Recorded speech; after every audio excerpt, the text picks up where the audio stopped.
Graça e paz, abençoados, mais um dia que nos fez o Senhor nosso Deus e, acima de tudo, o nosso Pai. Estamos aqui com vida, né? E você aí nos assistindo, você respirando como o irmão Paulo, recebendo a vida de Deus de volta através deste corpo. Isto é um privilégio, é um presente, enquanto muitos desejariam ainda estar na existência da vida. Muitos estão entrevados num leito de hospital. Muitos estão imobilizados nas suas deficiências físicas, mentais e até mesmo espirituais, tomados por forças malignas, vira e volta, têm sido tomados por forças malignas, porque ainda não chegou diante dele ainda um homem ou uma mulher de Deus que pudesse expulsar essas forças malignas dessa pessoa que vive em tormento espiritual. Então, abençoado, nós temos que dar graças a Deus em todas as coisas. Temos que dar graças a Deus, não com o entendimento de Jó, de que foi Deus que está fazendo, mas em tudo, Paulo diz, dai graça.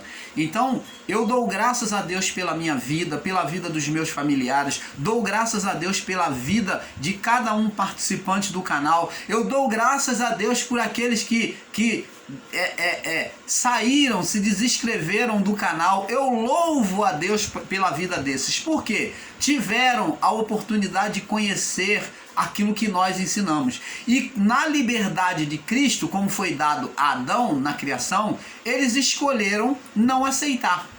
Então, na liberdade de Cristo, cada pessoa que chega no canal Luz da Graça tem o direito de permanecer ou sair da inscrição do canal. Porque nós aqui não arrebanhamos ninguém. Nós não estamos aqui para arrebanhar. Nós não temos seguidores. Nós não chamamos você que é inscrito no canal de seguidores, porque o irmão Paulo não aceita, não quer seguidor. Você tem que seguir a Cristo, ao Evangelho pregado por Ele. Você tem que buscar reconhecer a vontade de Deus pela palavra, pelas escrituras sagradas. Então, amados, fica aqui minha alegria por você que saiu do canal. Eu louvo a Deus pela sua vida. Você que insatisfeito saiu do canal, louvado e bendito seja Deus, porque você, pelo menos, chegou até o canal para conhecer a verdade pelo canal Luz da Graça. Agora, na sua liberdade, você escolheu apartar. Olha que Deus maravilhoso. É esse Deus que o canal Luz da Graça ensina. Um Deus que dá liberdade ao homem, um Deus que não condena. É isso que nós ensinamos e é isso que tem que acontecer. Você que está no canal Luz da Graça inscrito, o dia que você não estiver satisfeito também, você tem a plena liberdade, meu irmão, minha irmã, de sair, de se desinscrever do canal. Tenha essa liberdade. O irmão Paulo não vai ficar chateado, não vai ficar entristecido, porque o que bastou foi você ter já chegado ao canal, ter já ouvido as verdades do Pai.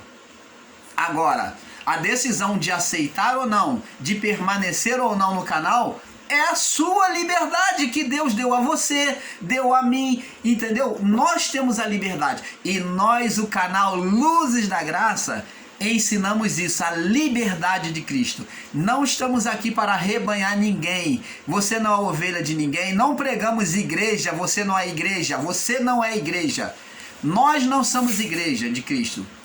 Nós não somos igreja. Se formos pegar a palavra correta, nós seríamos chamados pelo livro de Apocalipse, pela revelação de João, nós seríamos chamados o tabernáculo de Deus.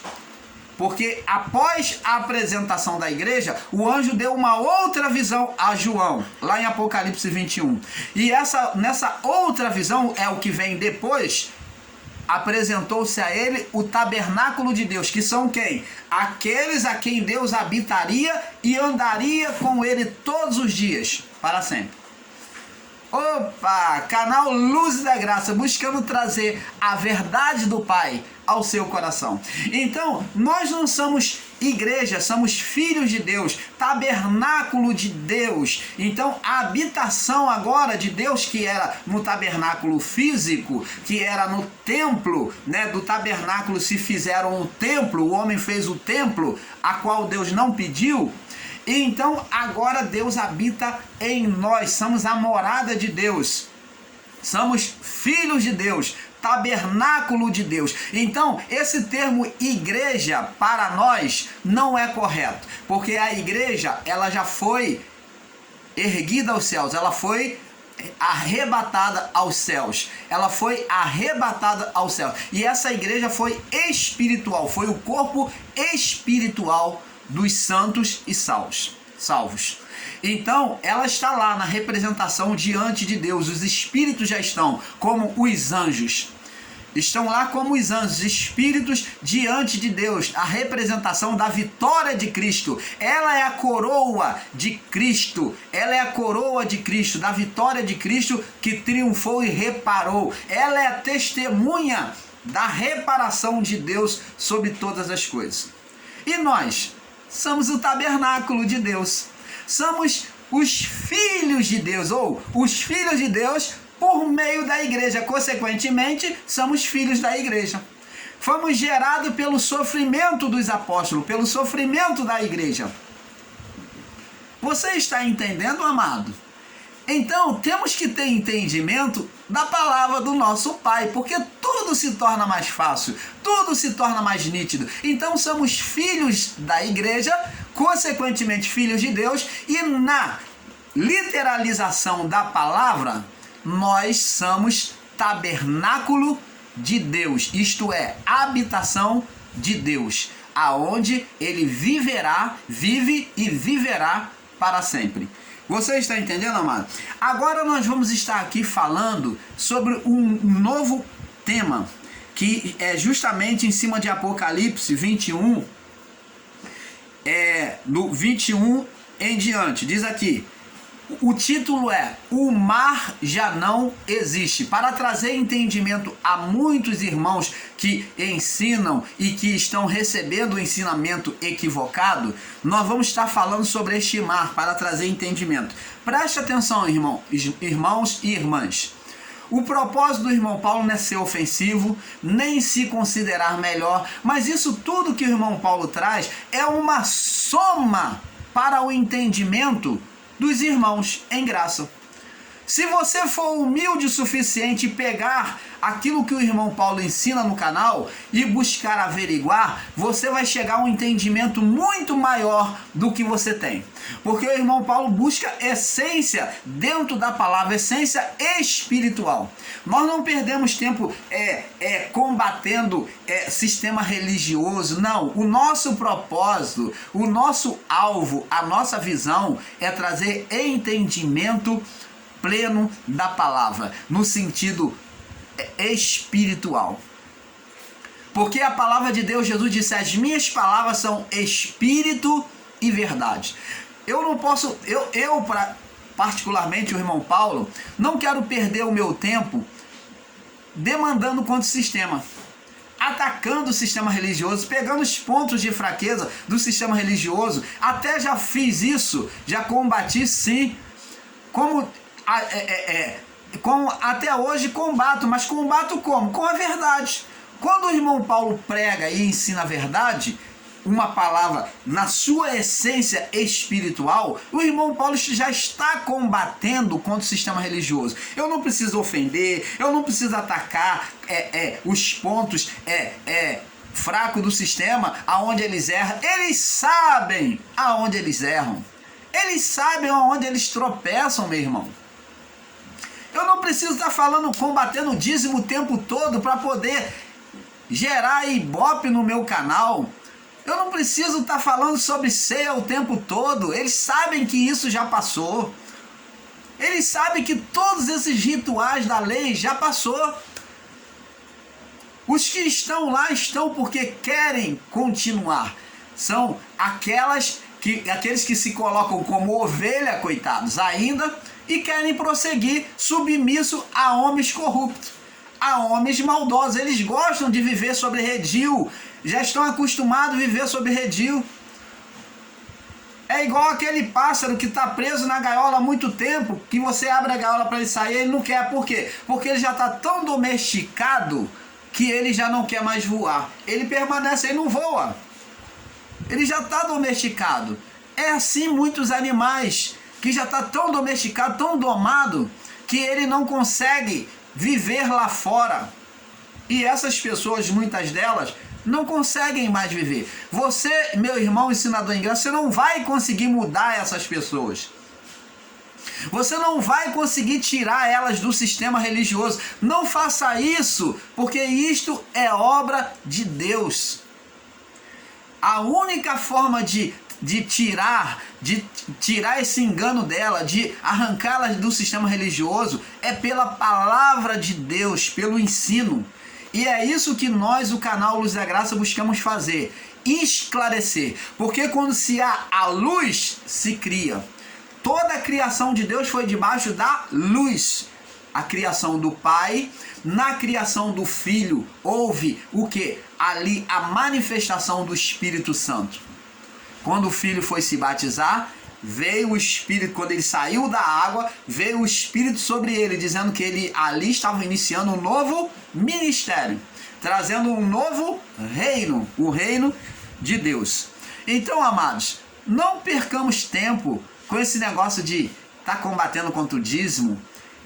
E o pior de tudo, irmãos em graça usando imagens de pessoas para poder se promover, aumentar a visualização no canal. É uma falsa propaganda, você está pregando um falso ensino, você está deixando de pregar a palavra de Deus para pregar a palavra do homem que falou que está errado. Opa! Os homens que estão lá fora, meus irmãos, eles não servem de referência para nós em graça. Se nós deixamos a lei, deixamos o mundo da lei, condenamos as coisas do sistema, por que nós vamos trazer figuras do sistema, homens do sistema, para ficar refutando eles? Se nós já sabemos que é tudo errado.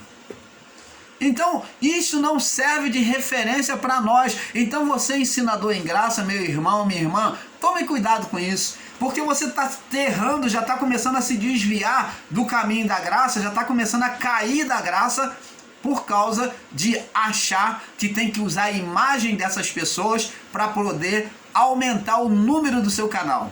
Usar essas pessoas como sensacionalismo para o seu canal. Cuidado com isso. Você está deslizando, você está derrapando para fora da graça. Então, isto aqui fica uma exortação do irmão Paulo, esse leigo, esse ignorante aos olhos de muitos, e até burro, né? E até burro, pode-se dizer assim, né? Esse herege aos olhos de muitos. Não fica essa dica aos ensinadores em graça, meus irmãos, que trabalham, né, que batalham comigo neste propósito de esclarecer a verdade da graça de Deus. Então não se perca, não erre o caminho, não perca tempo que essas figuras em graça, no sistema religioso, não traga essas figuras para a graça, porque elas não servem de exemplo. Se tem exemplo, tem Paulo, tem Davi, tem Sansão, tem Josué, tem Ezequiel, tem Jeremias. Então usa homens bíblicos para ensinar e não use homens do sistema religioso para fazer refutação, porque esses homens não são exemplos para nós, meu irmão. Então tenha cuidado, veja se você não está deslizando para fora da graça, veja se você não está caindo da graça com essa atitude. Vamos ver aqui, a palavra diz aqui, o título é O Mar Já Não Existe. Vamos prosseguir no nosso estudo, né? Abençoados, o mar descrito em Apocalipse 21, vamos lá, Apocalipse 21, no verso 1,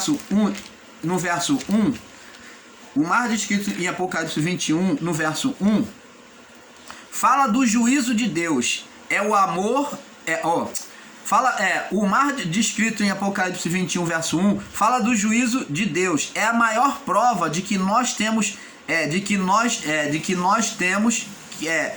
de que após a morte do corpo não existe nenhuma sentença ou juízo contra os mortos, são contra os espíritos.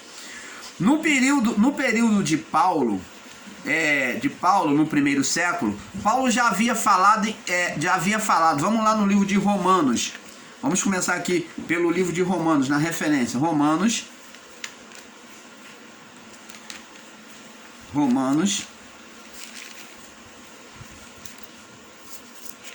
capítulo 8, Romanos capítulo 8, no verso 1 em diante, diz aqui, Romanos 8, vamos ler do verso 1, diz aqui, somente o verso 1, portanto, agora nenhuma condenação há para os que estão em Cristo Jesus. Estão é o que? Presente. Naquele presente daquele século, Paulo está dizendo, olha, agora, portanto, nenhuma condenação há para os que estão em Cristo Jesus. Para vocês que estão aqui, se vocês estiverem em Cristo Jesus. Porque, para os que estão em Cristo Jesus, que não andam, vocês que não andam segundo a carnalidade, que não vivem na prática da carnalidade, mas segundo a vontade do Espírito, mas segundo o Espírito. Então, amados, a condenação já não haveria para aqueles que se voltassem para o Evangelho de Cristo. Paulo diz que já não haveria mais condenação para essas pessoas. Não haveria condenação de quê? Espiritual. Elas seriam tiradas da condenação espiritual. Não só, Paulo estava falando, não só a condenação na vida do corpo, da alma, como a condenação principal, que é a do espírito. Paulo aqui está se referindo à condenação da alma e do espírito, mas essa condenação que Paulo se refere aqui, no sentido literal, é do espírito, tá bom? Então, no período de Paulo, primeiro século, Paulo já havia falado, né, em Romanos 8:1, observe que este povo estava sendo retirado da condenação do juízo, do mar que viria. Amados, após o juízo dos anos 70, não haveria mais juízo, pois as almas já não existiria. Temos que com entendimento, entender que o juízo foi preparado para a alma pecadora. Ezequiel 18, 20. Vamos lá, Ezequiel 18, 20. Ezequiel 18.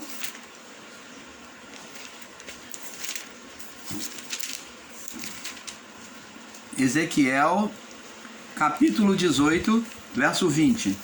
Diz assim. Preste atenção, diz assim: a alma que pecar, essa morrerá. Então, você vê aqui que em Ezequiel estava já sendo anunciada uma sentença para a alma. Que o que ia morrer do homem? O que ia morrer para sempre no homem? A alma. A alma que pecar, essa morrerá. O filho não levará, ele não receberá a iniquidade do pai. O filho não vai ter culpa do pecado do pai. E nem o pai levará a culpa do filho, a iniquidade do filho. A justiça do justo ficará sobre ele. Então o justo, a justiça que ele cometer, vai beneficiar ele. E a impiedade do ímpio cairá sobre o ímpio e não sobre o seu descendente. Você está entendendo, amado? Então a alma, que era a vida do corpo, é que iria ser sentenciado. Observa isso. Agora vamos lá no livro de Mateus, capítulo 10. Vamos confirmar com a palavra do próprio Jesus. Mateus, capítulo 10. Vamos agora ouvir Jesus, né? Vamos ouvir agora, no período agora mais recente, o Filho de Deus falando. Mateus 10, verso 28 ao 33. Diz aqui. Olha o que Jesus diz. Não temais os que matam o corpo e não podem matar a alma. Jesus está falando aqui, em outras palavras, não tema o homem que pode tirar a vida do corpo, que pode matar o outro homem, que pode matar vocês. É isso que ele está falando com os discípulos. Não temais os que podem matar o corpo, mas não podem matar a alma. A vida da alma é espiritual, por isso que o homem não poderia matar.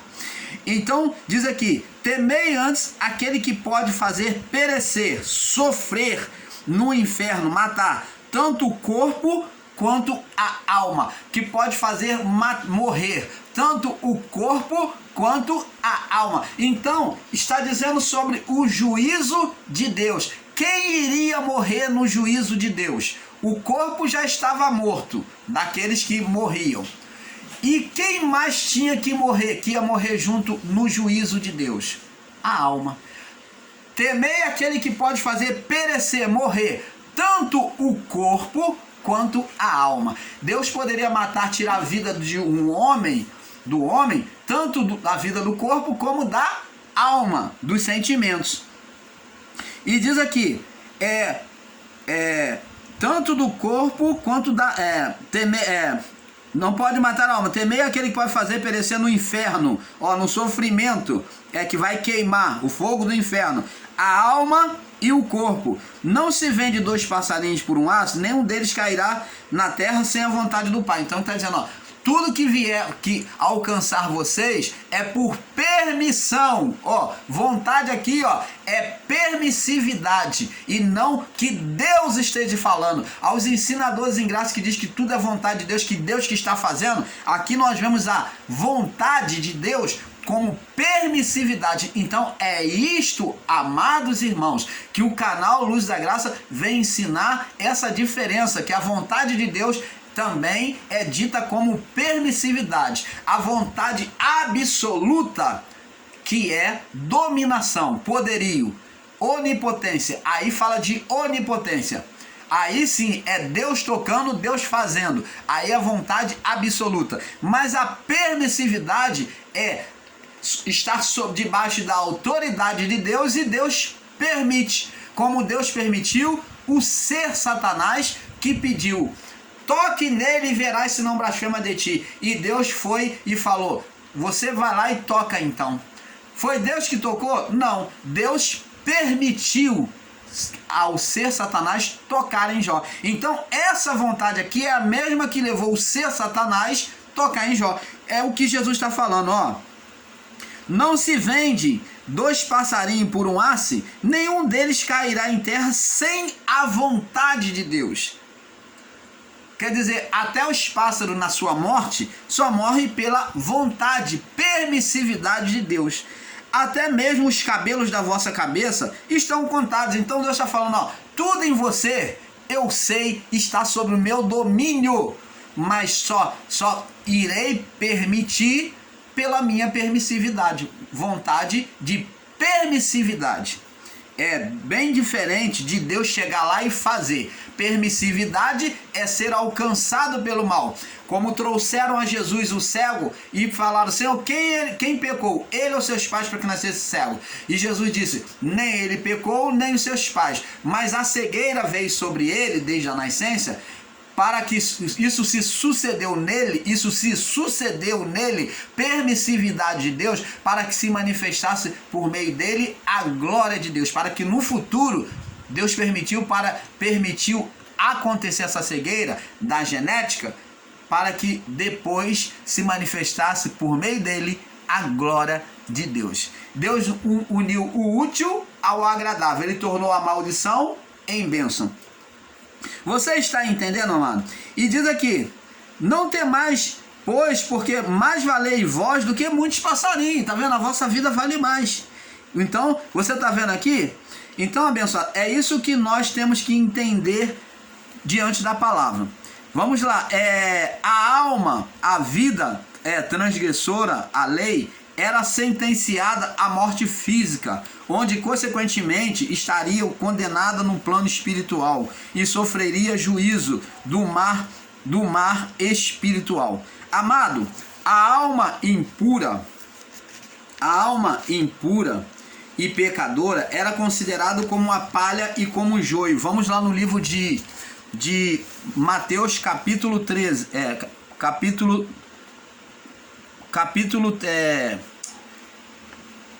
3, Mateus 3, vamos lá.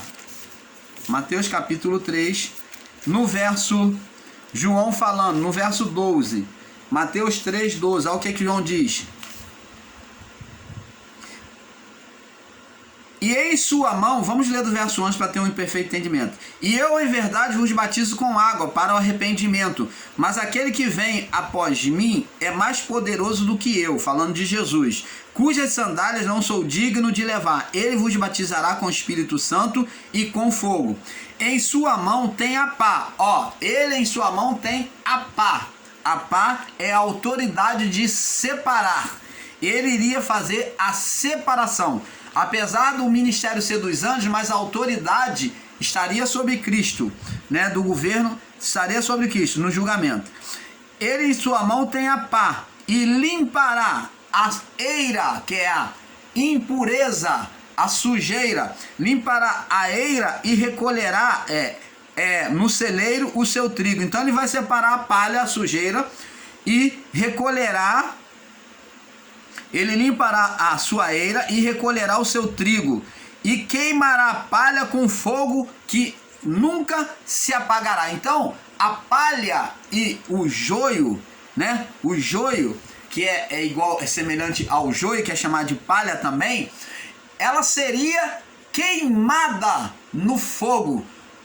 E o trigo separado no celeiro. Esse celeiro significa os céus, a entrada à presença de Deus. Então, os espíritos foi chamado de trigo. O que foi chamado de trigo para Deus foi os espíritos e a alma, irmão Paulo. Porque o corpo já não existe. E a alma? A alma é que foi chamado de palha, de joio, que seria queimada no fogo do inferno.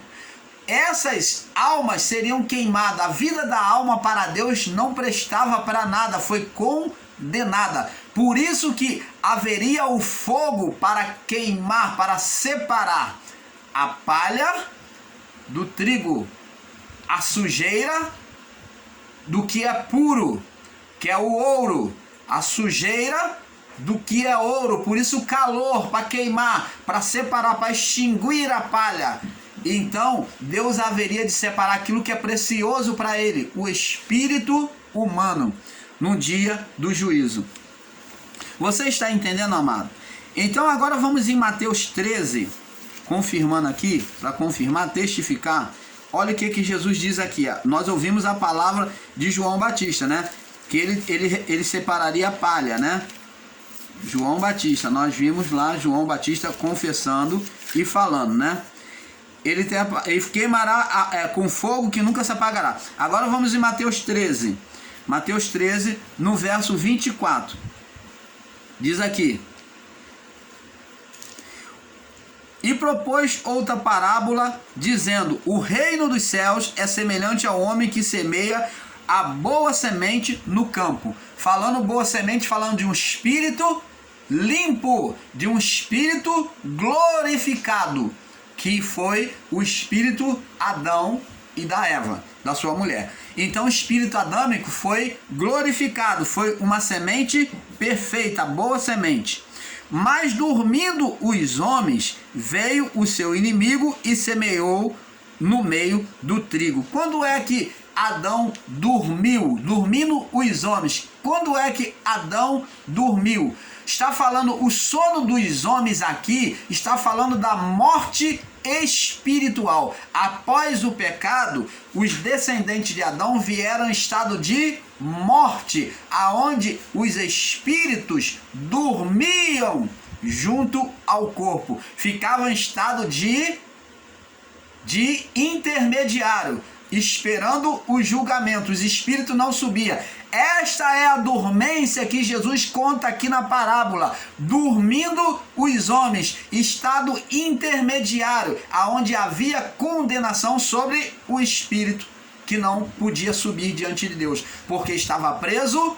A alma tinha que ser separado da alma, que levou o espírito ao estado de condenação. Ela que atraiu o espírito, e como eram juntos, alma e espírito, tinham que ser separados. Então, essa dormência aqui, e dormindo os homens, amados e abençoados, é o estado de condenação de Adão até a cruz. Esta é a dormência. E dormindo os homens, você vê que são todas as vidas de Adão até o juízo, no espírito, estado de dormência.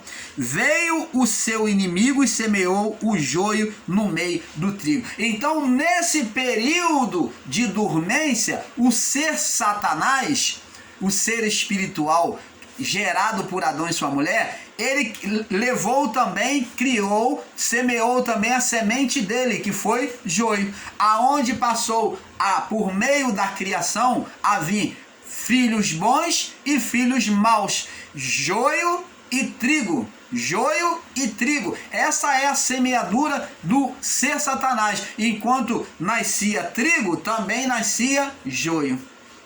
Ele também semeou os filhos malignos, os homens malignos. Então passou a se sair filhos bons e filhos maus, porque Satanás semeou também. Você está entendendo, amado? Canal Luzes da Graça, buscando mergulhar e trazer a essência da palavra para você, da revelação da palavra do Pai. Nós amamos, nós valorizamos a palavra de Deus. Então, amados, e dormindo os homens, veio o inimigo e semeou o joio no meio do trigo e retirou-se, E quando a erva cresceu e frutificou, apareceu também o joio. Então, vê que quando a erva cresceu, no determinado tempo, o governo de Satanás o império dele estava formado por homens maus. Apareceu também o joio. E o servo do pai de família, indo ter com ele, disseram: Senhor, tu não semeaste tu no teu campo boa semente? Quando tu não criou o homem perfeito? Aos que ensinam que Deus criou o homem para pecar, olha bem. Por que tem então joio? Por que então tem joio? Porque existe o homem maligno hoje, Senhor. E ele disse: o inimigo, um inimigo espiritual, o ser Satanás fez isso. E os servos lhe disseram: queres, pois, que vamos arrancá-lo? Quem são esses servos? Os anjos, que era o ministério dos anjos. Querem que a gente acabe com eles? Ele, porém, lhe disse: não, para que ao colher o joio, para que vocês ao exterminar o joio, não arranqueis também o trigo com ele, porque o trigo e o joio se parecem muito, tem uma aparência de... O joio tem uma aparência de santidade. Os lobos se fazem como as ovelhas. Então deixai crescer junto, verso 30, até a ceifa, por ocasião da ceifa, direis ao ceifeiro: colhei primeiro o joio. O que seria levado para Deus primeiro, após a ressurreição de Jesus? Os espíritos. Os espíritos que estavam em dormência. Você vê que houve ressurreição na morte de Cristo. Na morte, quando se fenderam, houve ressurreição de corpos físicos, né? E no plano espiritual, ele vai libertar os espíritos em prisão. Então houve no plano físico para testemunhar que ele ressuscitou, e essas outras vidas iriam testemunhar a ressurreição dele, aqueles que ressuscitaram. E então, no plano espiritual, ele desce lá no profundo abismo e prega aos espíritos em prisão da época de Noé, que rejeitaram a palavra de Noé. Então ele pega esses espíritos e leva para Deus, porque eles não tinham recebido a lei mosaica. Então não havia uma condenação direta sobre eles, porque eles já tinham sofrido a condenação na vida do corpo, na alma. Mas agora no espírito, eles poderiam, como não tinham lei, eles poderiam ter a libertação dos seus espíritos. Você está entendendo, amado? Então disse: deixai crescer juntos até a ceifa, por ocasião da ceifa, e direis aos ceifeiros: colhei primeiro o joio e atai em molhos, Colhei primeiro isole e atai em molhos para queimar. Junta tudo eles. Atai em molho é juntar tudo. Mas o trigo juntai no meu celeiro. Você está entendendo, amado? Canal Luz da Graça trazendo o melhor de Deus para você. Oh, meus amados irmãos, você que não valoriza a palavra do Pai.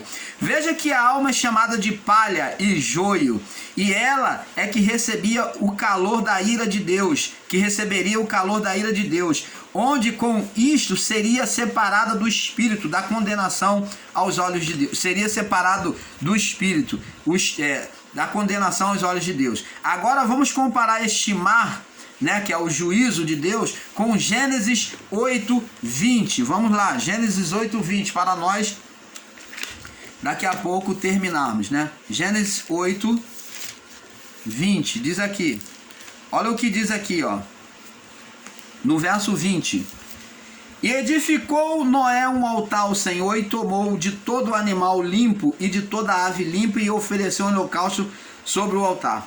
E o Senhor sentiu o suave cheiro, e o Senhor disse no seu coração: observa bem, amados e abençoados, vocês ensinadores em graça que desprezam os escritos antigos, olha só, é neles que o irmão Paulo enxerga, tem nitidez da palavra. Você que é ignorante, me perdoe a expressão, é dura, mas é verdade. Você que é ignorante em desprezar os escritos antigos, olha só, é neles que o irmão Paulo recebe inspiração de Deus para enxergar a palavra de forma espiritual.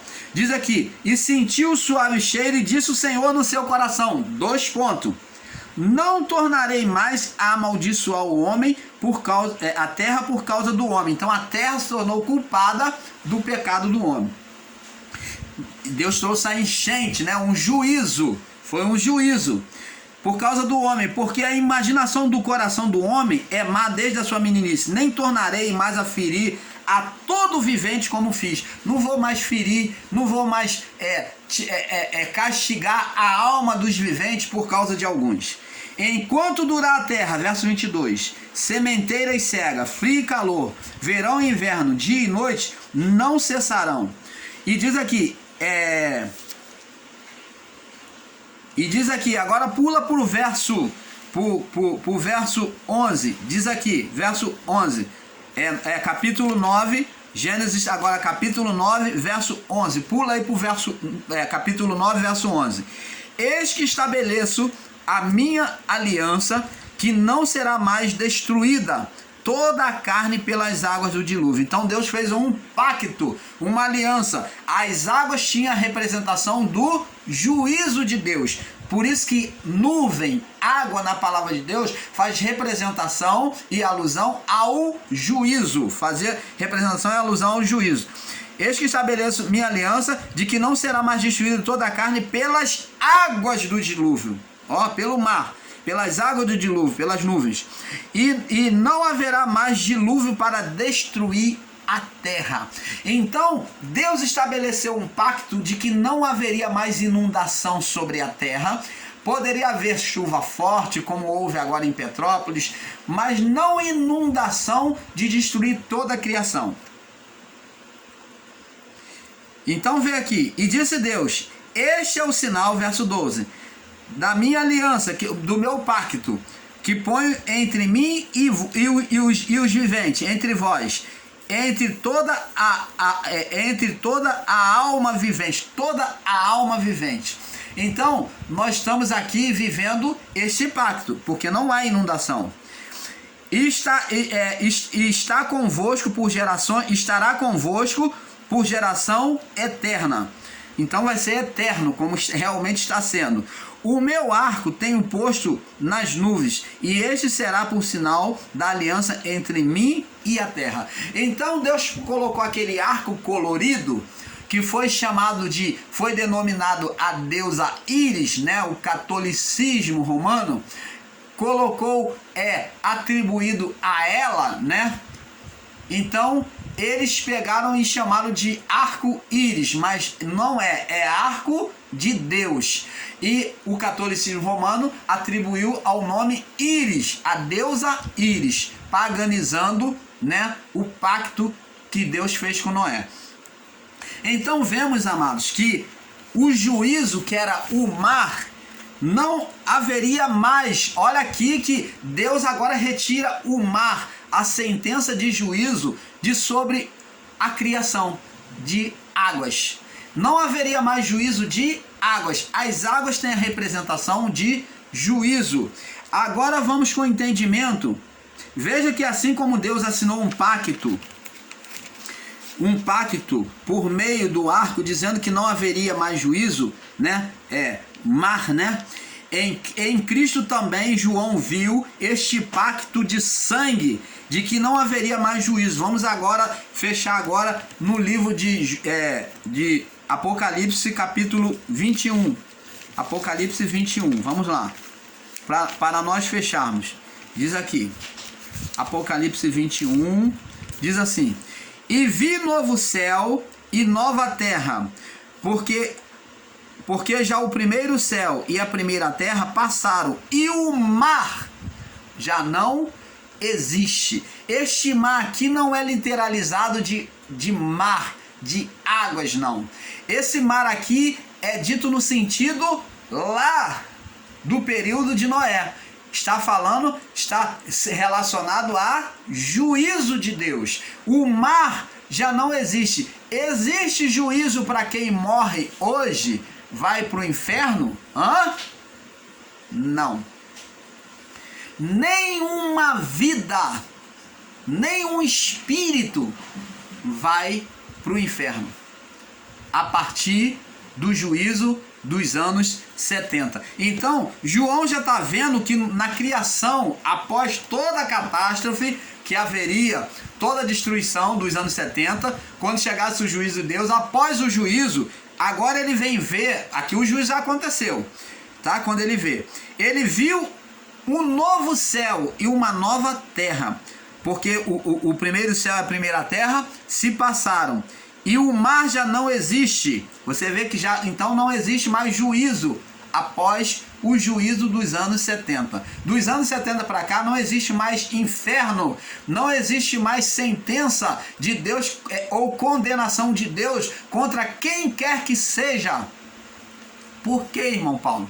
Por causa do ato de Cristo na cruz. Então ali se formou um pacto de sangue permanente. Por isso que ele é chamado de sacerdote para sempre. Não existe outro sacerdote, porque o sacerdócio dele é insubstituível. Não haverá outro sacerdote, como havia no sacerdócio humano quando morria, quando um ficava sem força, doente, então o outro assumia. Não, o sacerdócio de Cristo é uma vez para sempre. E verso 2 diz aqui, para nós irmos fechando: e eu, João, vi a cidade santa, a nova Jerusalém de Deus, que descia do céu, preparada como esposa adornada para o seu cordeiro. Então João agora vê os espíritos, que é a Jerusalém nos céus, que é os espíritos dos santos salvos.